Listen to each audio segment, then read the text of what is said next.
It is Erev Shabbos again, Thursday night. Comes quicker than we all imagine. There's a very proud mummy on here, Rebbetzen Binstock. Seen, we always have the merit. I have every Thursday night the zechus of having my mother join us from Eretz Yisrael. So Sheila, welcome as the mother, very important mother of our guest speaker tonight. And this is really it's always exciting to have all our wonderful, wonderful women from all over, and certainly even more exciting people that you spend time with, have worked with, and just watch the beautiful nachas that Hashem is getting from all his amazing, amazing children, and from all the women that are spreading so much love, so much joy, and everything that they are able to bring to the world.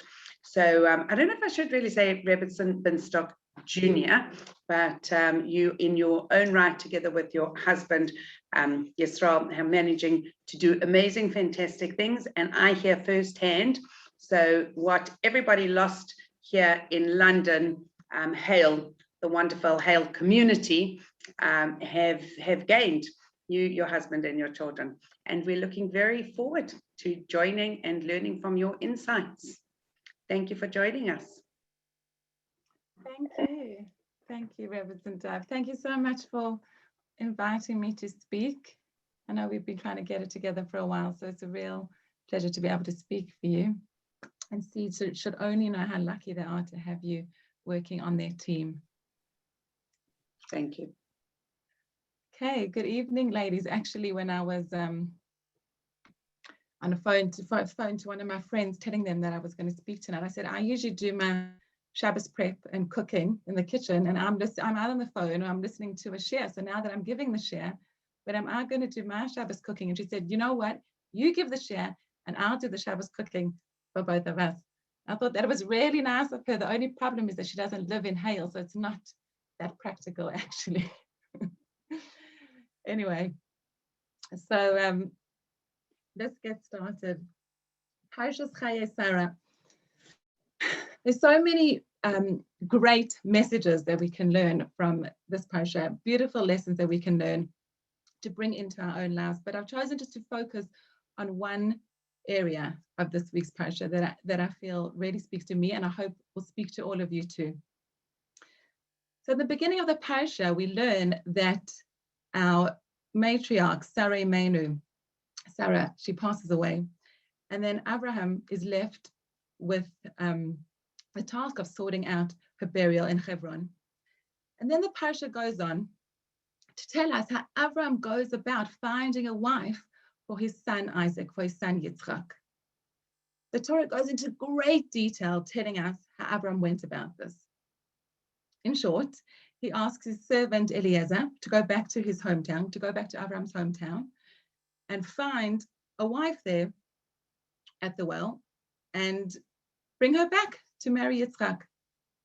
Now, my husband and I often get asked, how did we meet? Because we're from different countries, and there are many people that are very interested in knowing how two halves met. And I always say to them, do you want the long story or do you want the short story? Because I know when I start telling them the story, as interested as they think they are, when I start talking, they're going to be like, oh my gosh, why did I ever ask? So Lahavdil, with Rebecca and Isaac, with Rivka and Yitzchak, and the way they met, right? It was a special story. It's an amazing story about how they met. And in the day, it's a long story, but it's only a long story because the Torah goes into such detail about how they met. Abraham commands Eliezer to go. Eliezer has this experience in Haran, in looking for a wife. And then afterwards, it goes into detail about Eliezer, not only his experience, it goes into detail about how Eliezer goes to Rivka's family and then repeats the whole story of how he was commanded and how he found a certain criteria to choose this girl. And it's just detail after detail after detail. And we know that Chazal tell us, our rabbis tell us, that there's nothing in the Torah that is written unnecessary. There's no word in the Torah that is unnecessary. So whether something is written in brief or something's only hinted at or something is given over in great, great detail, we know that everything is there for a reason. Everything in the Torah is there for us to learn from. And our rabbis say, they call the book of Bereshit, they call the book of Genesis, Sefer HaYashar, which means the book of the straight. It teaches us how to be better people. We are supposed to be paying attention to the fine details in the story, the way Eliezer speaks, the method Abraham chooses, the words that Eliezer uses when he repeats this whole story. It's all teaching us how to be a mensch, how to be a better person. It's teaching us the essential aspects of life. And that's what I want to bring tonight. I want to spend a little bit of time on that tonight to see what some of these aspects are. How can they have an effect on our own personal lives? And what can we learn from these stories to grow in our own personal lives? So let's just quickly recap the story. What happens? Abraham sends Eliezer on a long journey to Hebron. When he arrives, he's tired and he's had this long journey, and he needs to find a girl at the well who, with the right specifications, will be the perfect wife for Yitzchak. So what I want to do is look at the exact text inside the Chumash. So you can open up your Chumash if you want to purchase Chaya Sarah, Perek Chavdalet, chapter Chavdalet, if you have your Chumash with you. Otherwise, I am going to share with you. Hold on. Here we go. Okay, sorry, it doesn't look that pretty because I didn't have time to make it look so nice. But let's just look at the top of this page where we can see. And he said, and Eliezer said, can you see my mouse? Hashem, God of my master Abraham, may you so arrange it for me this day that you do kindness with my master Abraham. See, I stand here by the spring of water, and the daughters of the townsmen come out to draw. Let it be that the maiden to whom I shall say, please tip over your jug so I may drink, and who replies, drink, and I will even water your camels. So the one who does that, the one who offers him to drink and offers his camels to drink, she is the one who will be the right wife for Yitzchak. And then, sure enough, a while later, Eliezer sees Rivka coming up to the well. The servant ran towards her and said, let me sip, if you please, a little water from your jug. She said, drink, my lord. And quickly she lowered her jug to her hand and gave him to drink. When she finished giving him to drink, she said, I will draw water even for your camels until they have finished drinking. Okay, so that is the exact text. Now, there's quite a few questions that we're going to have on these verses. I'm going to try to draw out a few questions, and then trying to find the answer will hopefully help us to understand the messages that the Torah wants us to learn to bring into our own lives. So the question we have, the first question that we have by the Sefer Ben Mishpatim by Rav Finn is that he asks, we know that chesed, we know that kindness is giving to a person in an area that they are lacking, in an area where they have a need. So clearly, Eliezer had a need for water because he was thirsty. So she did a chesed by giving him a drink. But then he wanted her to also give to his camels. And it was this act of giving to his camels that he cared about. So what is it? What is it specifically about animals that has a dimension that makes her worthy enough of being chosen? What is it specifically about this extra act of giving to the camels that makes it worthy enough of being chosen? I forgot to show you inside. Let's look at number 5, which is the next question that we're going to come out from these pasukim.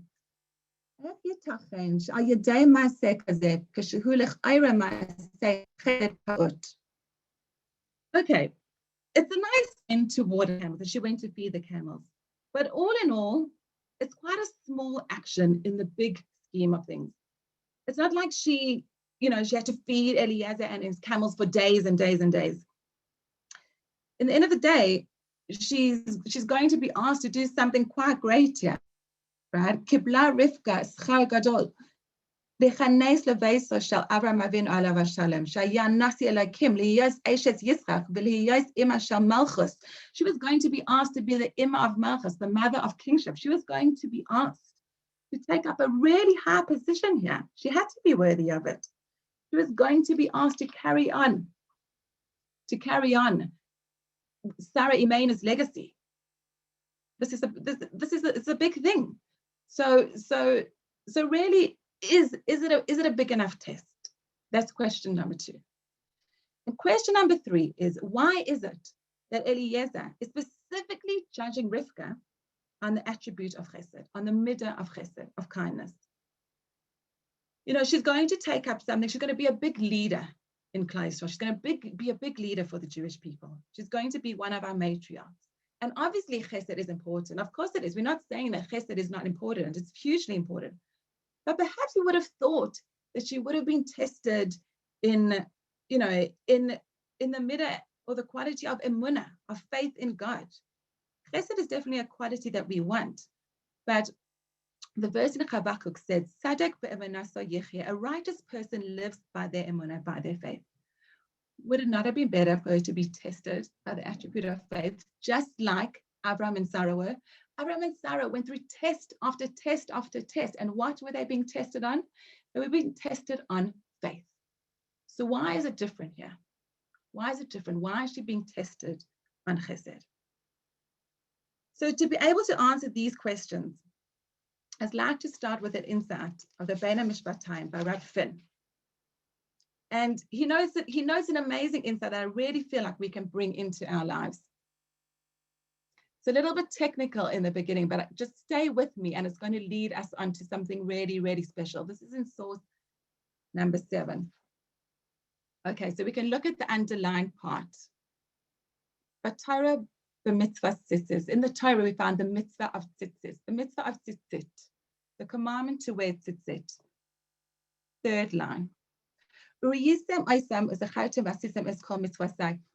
you see tzitzit, then you remember to do mitzvahs. You remember to do commandments. How does this happen? Line number 4. So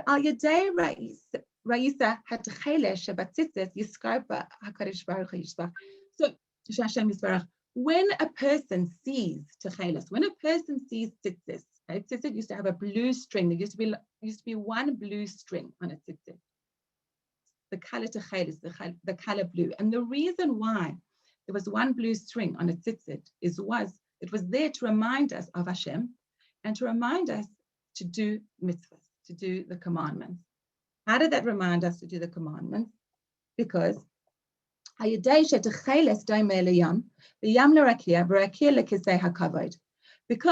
the blue would remind us of the sea, which would remind us of the sky, which would then remind us of the Kisei HaKavod, the throne of glory, which would then remind us of Hashem, which would then remind us of the commandments that Hashem gave us. And then we would remember to do the commandments, and we would remember the mitzvahs. So the question that Rav Finn has, that the Bein HaMishpatayim asks, is, okay, it's all very well to have these lofty thoughts, but at the end of the day, most people, they look at a pair of tzitzit and then they just see tzitzit. Do they really have these lofty thoughts of being reminded this reminds of this and this reminds of this, and finally they think of the mitzvahs and of Hashem? Aren't there people that just look at a pair of tzitzit and see a pair of tzitzit? And the answer is yes, there are. There are people that look up at a pair of tzitzit and see a pair of tzitzit. And it really depends on the person.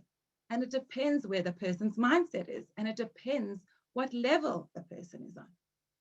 Everybody's on a different level and everybody's going to have different thoughts. But the reason the Torah tells us this in the first place, because the Torah wants to tell us what the goal is.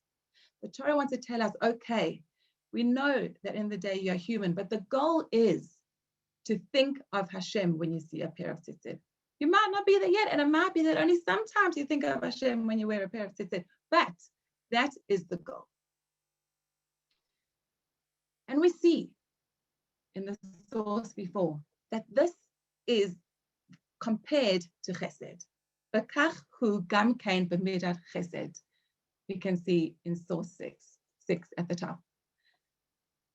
Gam kain b'miras chesed. It's the same thing with the attribute of chesed. Why is it the same thing with the attribute of chesed? Why is seeing a blue thread just like chesed? If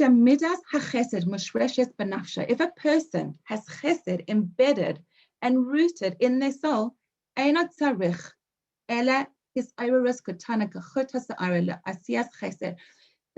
need much. They don't need a huge reminder. They just need a small little something.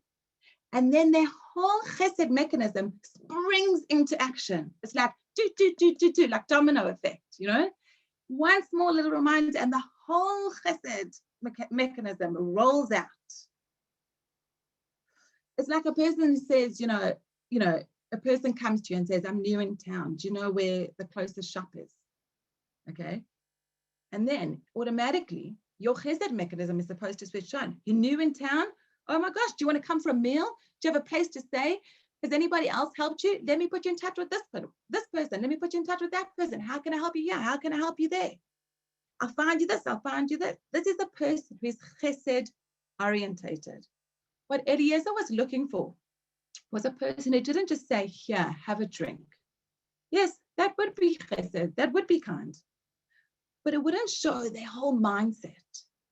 He wanted someone whose whole being was giving. A person who said, okay, he asked me something, but what else can I do? How else can I help him?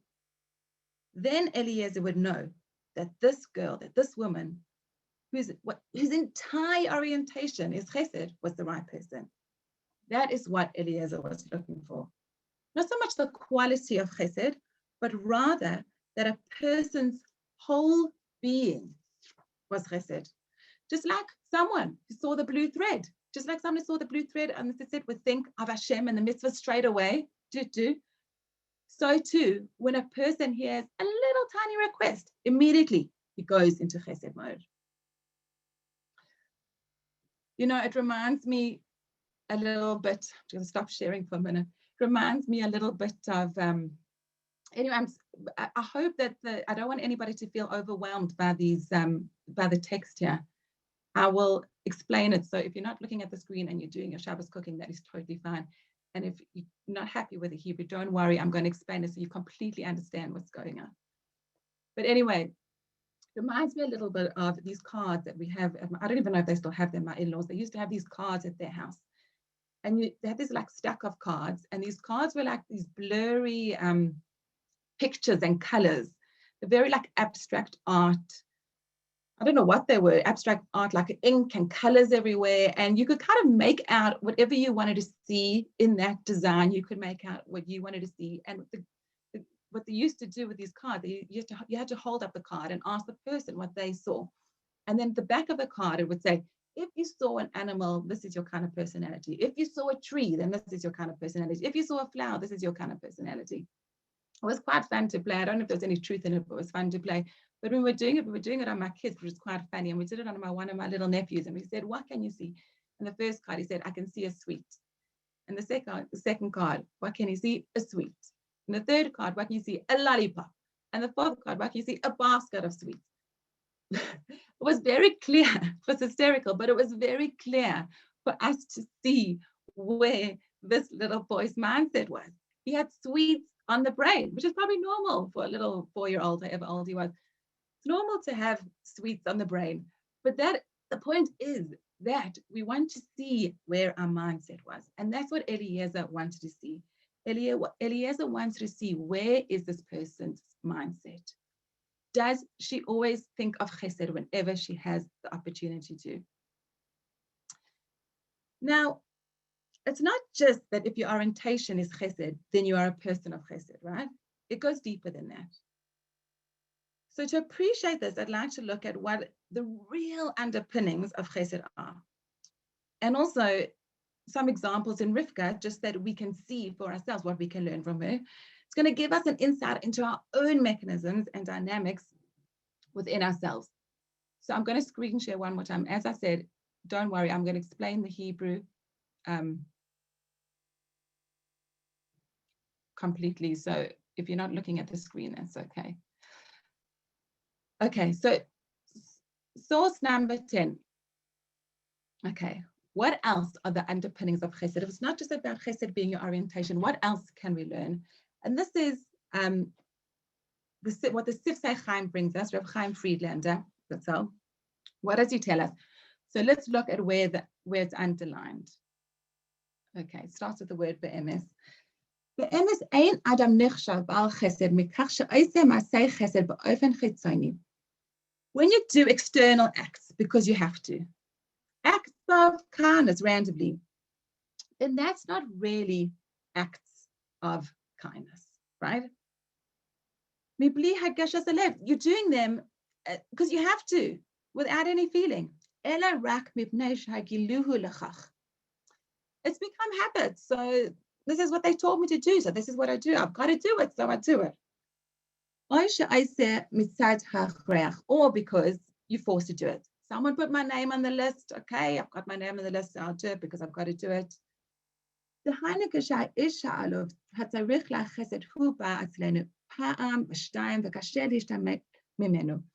if a person comes knocking on your door, say for tzedakah, right? And he comes knocking on your door for a donation, and he knocks again, and he knocks again. A person's asking you for something, and they're asking you again and again. Then you say, oh, he's bothering me. I've just got to give him so he stops bothering me, right? As you haven't done chesed. That's not chesed. You might have given him something, but you haven't done chesed. Chesed is about ahavas chesed. It's about a love of chesed. The Navi Micha tells us that we have to love chesed. And chesed is not about making you feel better. Okay, I'll just do it and I'll take away my Jewish guilt. No, that's not chesed. And he says further down, right, 4 lines from the bottom, Dahainu, hakol lemitaros anochias, letovas hanoisen mebli shum ratzon lehativ lemakablim. All of these acts of chesed, right, that we have just been speaking about, right? They're not real acts of chesed. Why? Because they're all for the person who is the giver, and they're not for the person who is the receiver. This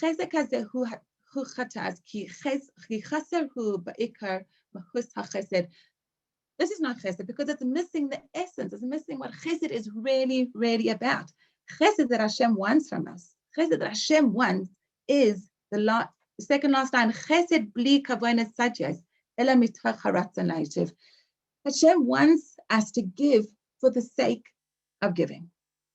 It's not about the way it's not about the way I feel. Hashem just wants us to give because we want to give.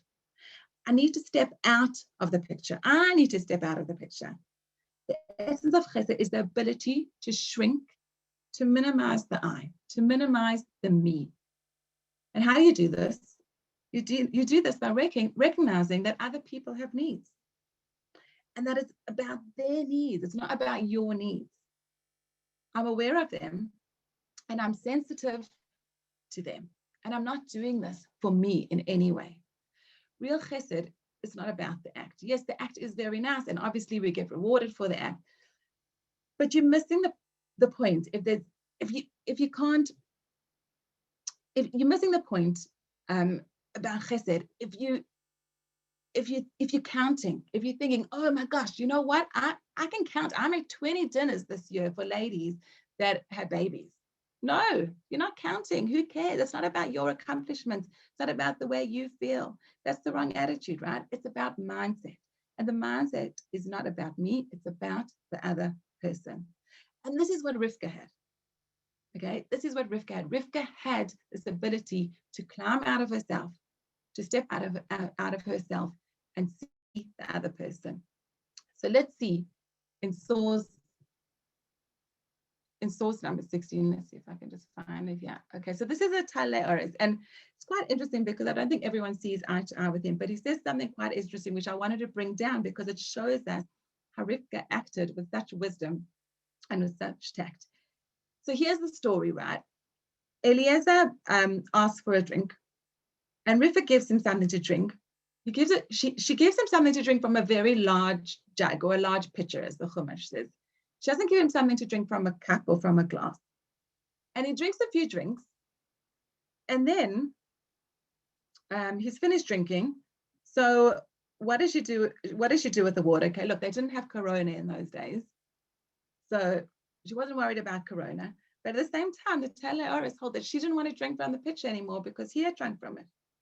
And she didn't want to give anyone else to drink from it. But she didn't want to spill it out and dump it all out on the floor because that's a bit of an insult to him. So what was she going to do with this water? He says that the Shloha Kodesh brings down. And what did she do? She ran. She ran back to the well really, really fast. And while she was running back to the well, the water happened, in inverted commas, happened to spill out. And now she was able to get new water. This was the sensitivity of hers. And this is what we're talking about when people go to the nth degree of how careful we need to be when we deal with other people, stepping outside of ourselves and seeing other people's sensitivities. Now, let me stop screen sharing for a bit. Now, I know some of us might be thinking, you know, it's all very well if I need to step out of myself to do chesed. But if I'm stepping out of myself, who's going to look after me, right?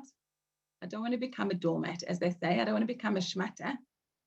And people sometimes take advantage of other people. Is that something that we're worried about? Some of us might be worried about that.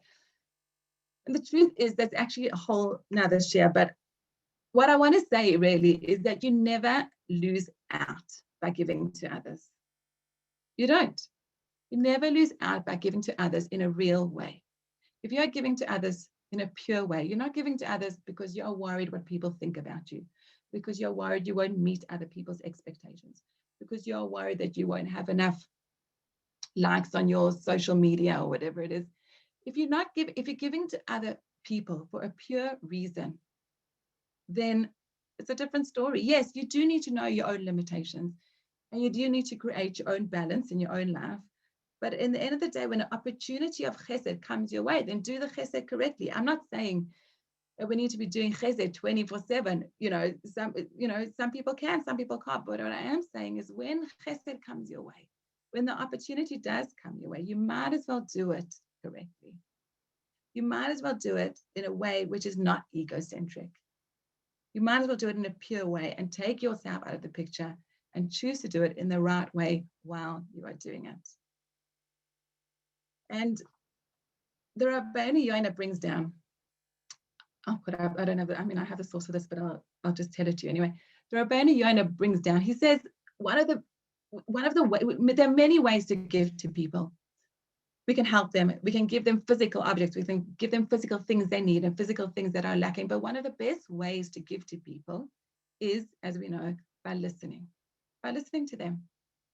And the only way we can really listen to someone in a very real way is by taking ourselves out of the picture, right? And the same when we want to give advice to someone. The only way we can really give good advice to someone is by taking ourselves out the picture so the advice is not subjective. And if you take yourself out the picture, then you can really, really listen. I'm sure there's many of us that have been through hard times. And we're telling, a friend or somebody about something we've been through. And that person we're talking to automatically connects it to something that they've been through. Oh, you know what? I also went through something like that. And before you know it, they're telling you their sad story. And yes, it is about sharing it. But at the same time, when we're always connecting what someone else is talking about to ourselves and bringing it into our own life and seeing it from our point of view, then it's very hard to be a good listener. And that person doesn't always feel heard.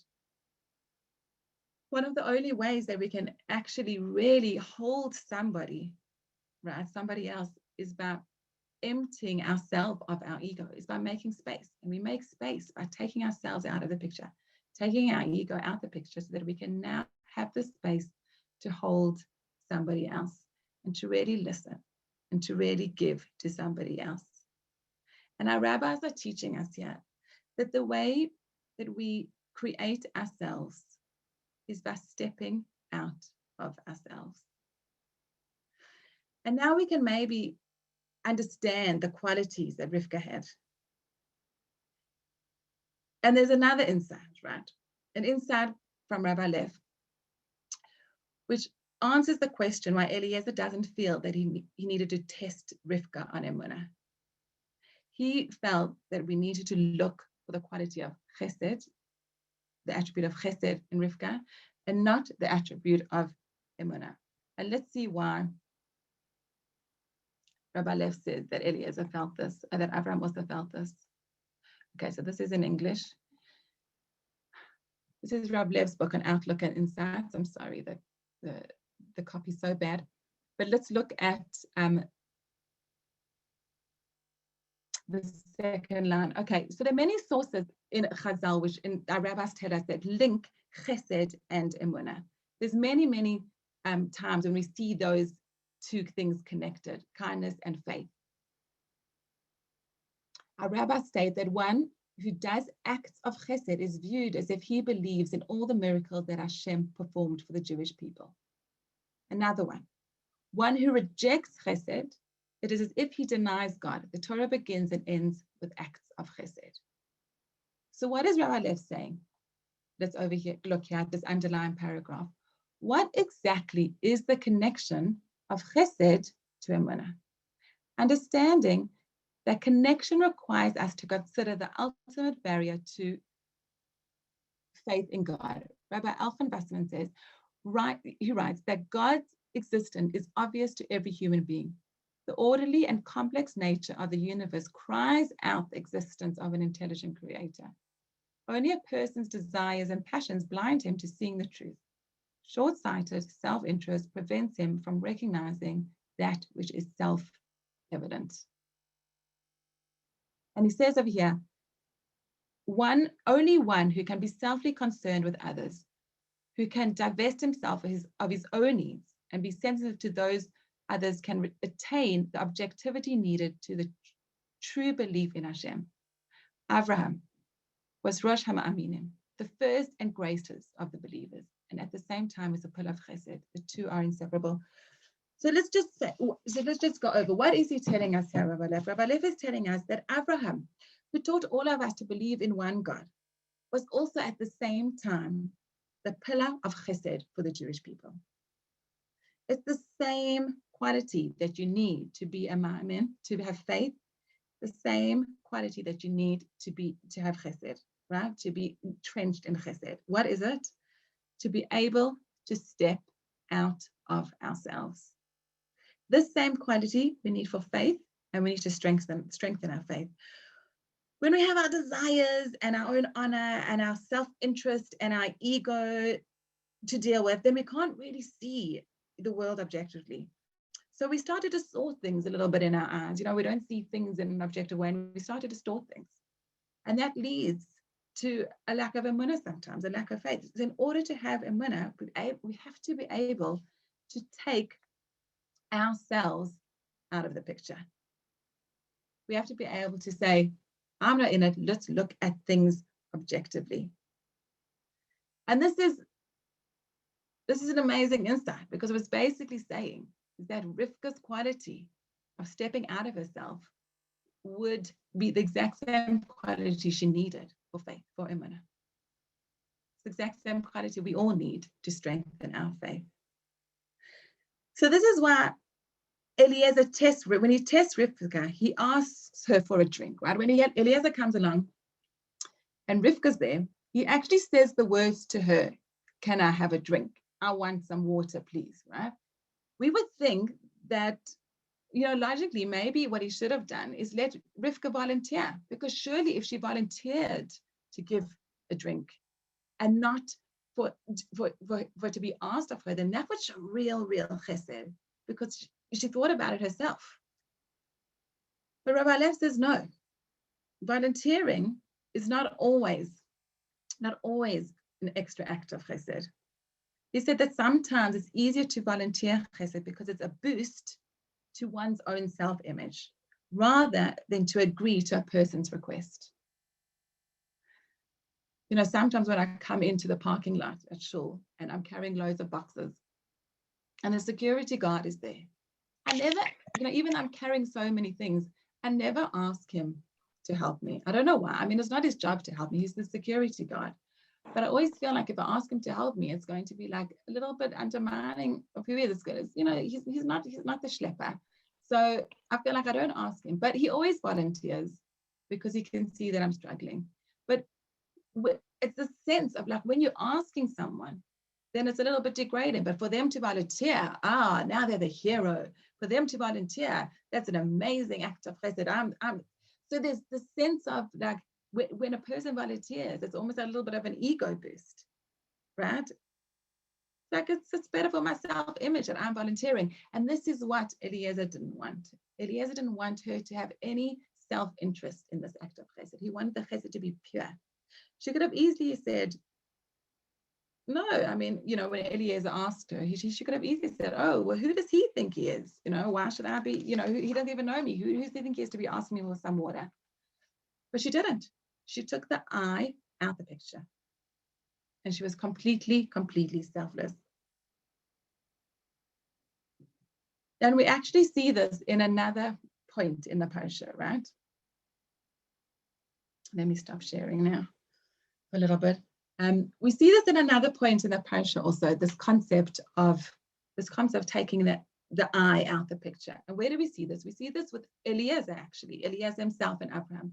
When Abraham sends Eliezer on his mission to find a wife for Yitzchak, Eliezer is very excited about this mission. And he says the words, Ulai lo tavoi li'isha, maybe the woman won't want to come with me, he says. And we see this word ulai, which means maybe, which means perhaps. When he repeats the story, the word ulai is written without a vowel, which means a lie, to me. He's bringing me into the picture. What was he thinking? What was he really thinking at the back of his head? He was thinking, you know what? I have a daughter myself, Eliezer was thinking. I have a daughter too. Maybe if this woman doesn't want to come with me, if this girl doesn't want to come with me, then Yitzchak could marry my daughter. And Abraham sensed this in the beginning when he sent Eliezer on the mission. And he said to Eliezer, no. If you're going to have any bit of self-interest in this mission, then you can't go on this mission. In order to give, right, to give this mission your all, to give it all you've got, and to be there 100% for the mission, then you can't have any self-interest. And that's what he was telling Eliezer. You need to take yourself out the picture so that you can give your most to this mission. Now, there's one last thing that I want to talk about in this week's parasha, and then we can start wrapping up, which is that Eliezer, in the end of the day, tested her in something quite small, right? He tested Rivka in something quite small. In the big scheme of things, it wasn't huge what he tested on, because as we know, she was going to be the mother of Klal Yisrael, a big matriarch. So really, in the big scheme of things, in the big grand picture, it was quite a small test, just giving him water, as we said. She wasn't asked to feed him for days and days, just giving him water and just giving the camels some water. How much time did it take already?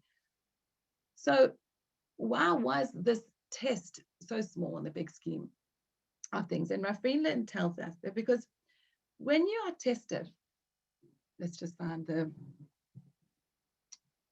source for this. I think I have it. He tells us, he tells us, Rafina tells us, Sister Chaim tells us, right, that when you are tested, he says,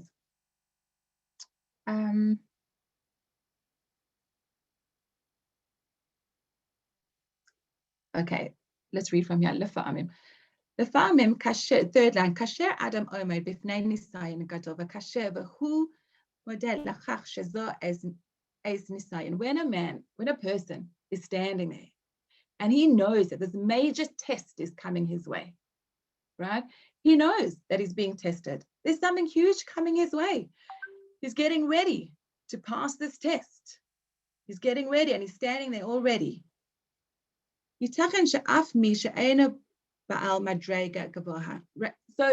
he knows that this test is coming, right? But Leanne is saying that he doesn't really have to be on such a high level to pass that test because he knows that it's a test. But when somebody doesn't know it's a test, when it's something really, really, really small, nobody's looking, nobody's watching, it's not on video. You're just by yourself. You just went for a little walk to the well, and some stranger happened to come up to you and he wants some water.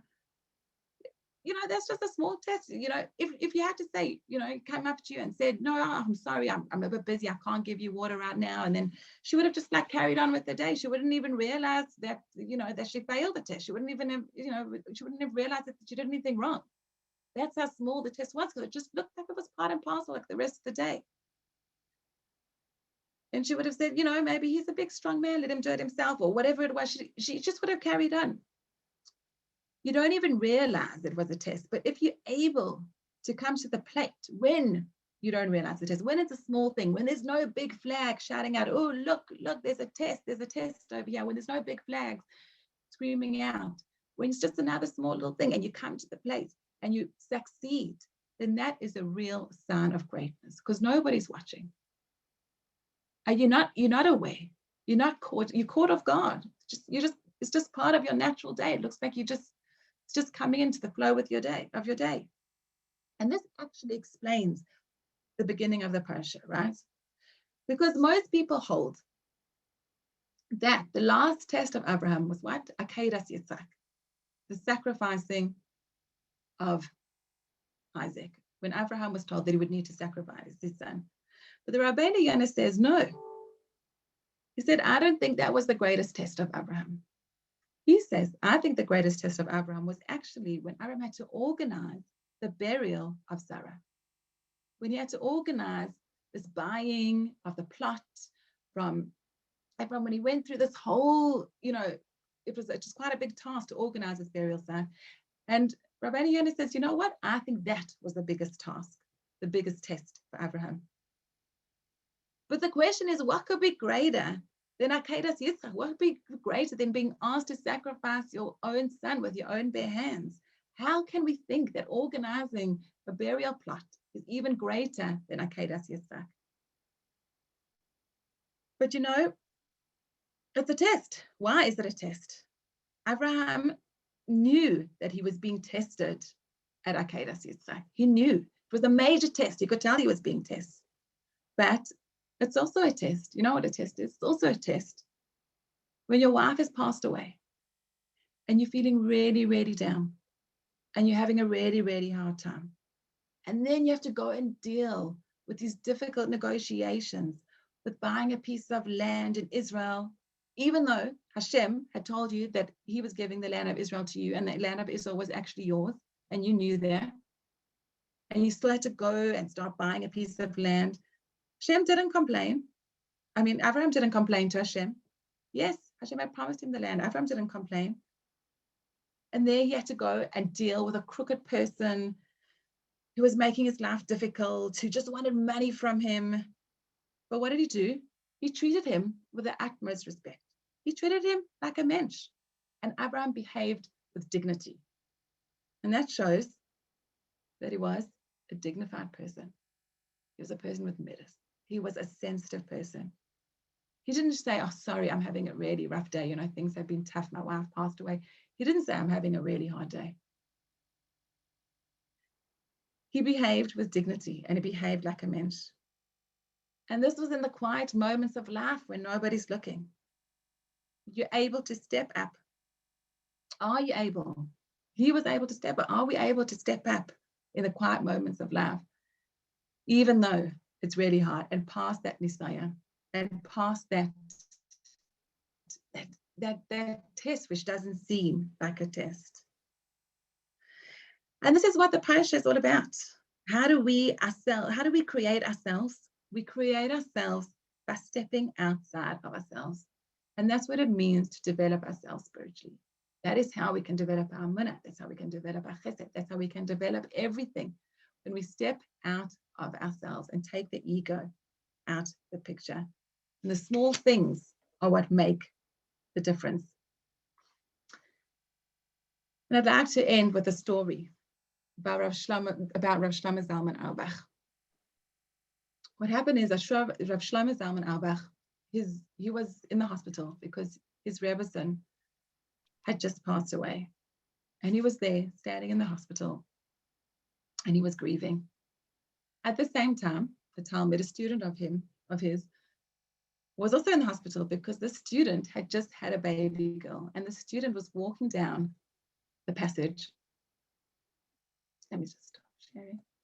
The student was walking down the passage, and with excitement and with so much happiness because he had just had a baby girl. And who does he see? He sees his rabbi, Rav Shlomo Zalman. And he's so excited. He runs up to Rav Shlomo Zalman and says, Rabbi, I've got such good news for you. You just had a baby. He doesn't even think, he's so overcome by his own happiness. He doesn't even think to ask his rabbi what he's doing. What is his rabbi doing in hospital?